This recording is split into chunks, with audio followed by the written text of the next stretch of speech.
আজ সন্ধ্যায় জলখাবারে বেজায় হচ্ছিল লেট, তাই আমি সয়াবিনের তরকারি না বানিয়ে ফেললাম সয়াবিনের কাটলেট।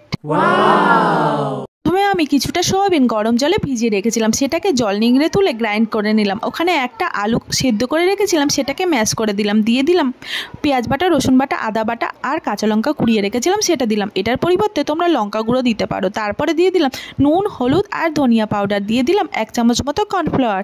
তারপর ভালো করে মাখিয়ে নিলাম। এখানে সামান্য পরিমাণ বেকিং পাউডার দেবো। আমি যতটা তুলেছিলাম অতটাও কিন্তু দিইনি। তারপরে 2টো ডিম আমি ফাটিয়ে একটা ব্যাটার তৈরি করে নিলাম, আর কর্নফ্লাওয়ার গুলিয়ে আর একটা ব্যাটার তৈরি করে নেব, আর টোস্ট গুঁড়ো করে তৈরি করে নিলাম ব্রেড ক্রাম্ব।